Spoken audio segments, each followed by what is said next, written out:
All right, Andrew Easton here with the ESUCC and welcoming Otis Pierce back for a conversation about ideas for student collaboration, particularly in Google Classroom. And so Otis of ESU 7 here, thanks for joining us. And we look forward to learning a little bit more about Google Classroom.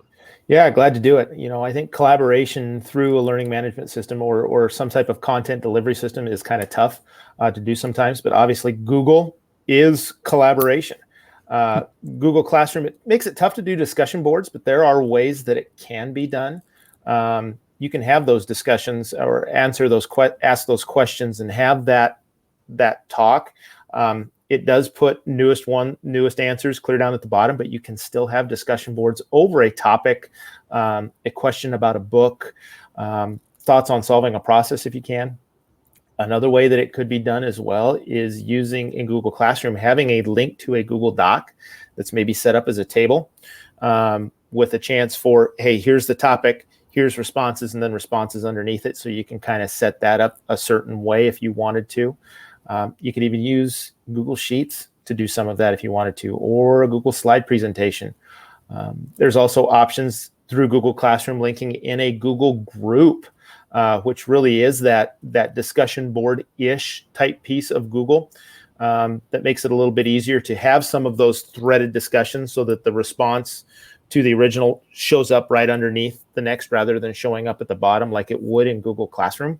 Mm-hmm. You know, I think that is one of those alternatives to a discussion board that's probably the best to keep organized, especially at you know, maybe the middle school, high school level. Elementary, maybe it is just asking that question and having students respond underneath that so that they get used to it. So you can do that at many different levels. Even having kids in some of those discussions, maybe using a Chrome extension, Screencastify, and recording it. And then having them add that recording to the classroom stream or however you have it set up for some of those discussions. Maybe even setting up just a class that is for discussions. It's not necessarily, hey, here's English, here's science, here's math, here's a discussion. And so you're allowing students to post to the stream with, hey, I have this question. Please help me with this. Almost like a parking lot of questions that you may have. I know that's quick. Those are just a few tips for ideas for students collaboration in Google Classroom. It's pulling other things in and linking, but you're probably doing that anyway.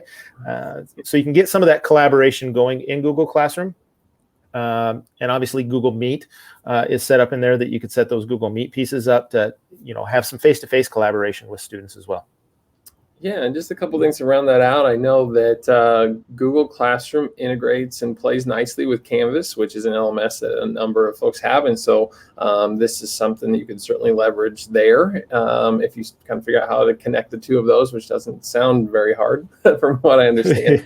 And with all of these, yeah, we're sharing ideas. And so really, if any of this was of interest to you, right, you can go back, pause, like, well, what did Otis tell me? And then, you know, Google it or search on YouTube and find out maybe how to facilitate that. But Otis, thank you so much for the great ideas and for the chance to help us think a little bit more about how to promote student collaboration using Google Classroom. Not a problem, Andrew.